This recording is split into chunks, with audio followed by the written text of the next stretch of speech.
Hello दोस्तों, मैं अर्चना पुंडीर कक्षा 10 की क्षितिज पद्यखंड पाठ 1 सूरदास के पद। इस वीडियो में मैं आपको सूरदास का दूसरा पद समझा रही हूँ। उसे समझने के लिए इस वीडियो को शुरू से अंत तक ध्यान से देखें। दूसरे पद में जब उद्धव जी गोपियों के लिए योग का संदेश लेकर जाते हैं तो गोपियों की जो स्वीकृति है कि उनके मन की जो अभिलाषाएं थी वो उनके मन में ही रह गईं।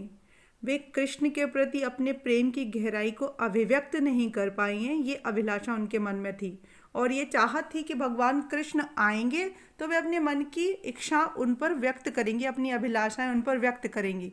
परंतु जब भगवान कृष्ण ने उनके लिए योग संदेश भिजवाया तो ये सुनकर उन्हें बहुत ही दुख हो रहा है। इसी को उन्होंने इसमें व्यक्त किया है। मन की मन ही माझ रही, अर्थात मन की बात, हम गोपियों के मन की बात जो थी वो मन के अंदर ही रह गई है। कहिए जाए कौन पे उद्धव, नाही परत कही, कि हे उद्धव जी, हम अपने इस जो हृदय की बात है, हमारे हृदय की जो अभिलाषा है, उसे हम किससे कहें जाकर, वह हमारे मन के अंदर ही रह गई है। अब यह जो हमारे मन के हृदय के भाव हैं वह हम किसी अन्य पर व्यक्त नहीं कर सकते, किसी और को अपने मन की बातें हम नहीं बता सकते। अवधि आधार आस आवन की, तन मन विथा सही, आस आवन की कि भगवान कृष्ण के मथुरा से वापस लौटने की जो आशा थी हमारे हृदय में कि भगवान कृष्ण वापस आएंगे और हम अपने हृदय की बात उनसे कहेंगे, इसी आशा के कारण हम तन मन की व्यथा को सह रहे थे और इस विरह काल की अवधि को, इस विरह काल के समय को व्यतीत कर रहे थे।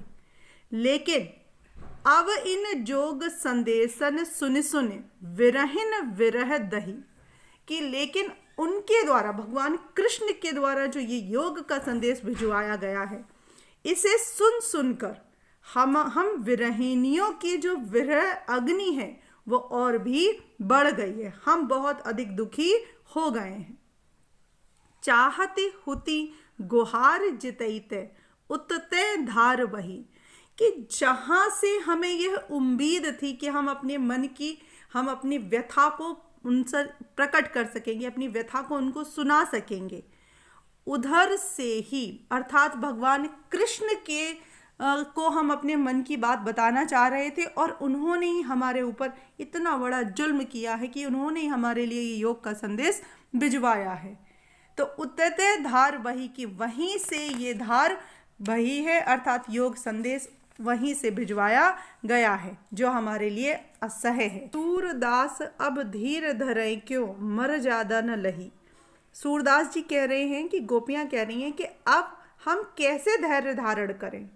मर ज्यादा न लही, कि मर्यादा या प्रतिष्ठा के कारण न लही मतलब नहीं रखी जा रही है, कि इस प्रतिष्ठा के कारण ही हम इस धैर्य को धारण किए हुए हैं, वरना इस मर्यादा के कारण ही धैर्य को धारण किए हुए हैं, वरना मर्यादा को धारण करना असंभव हो रहा है हमारे लिए।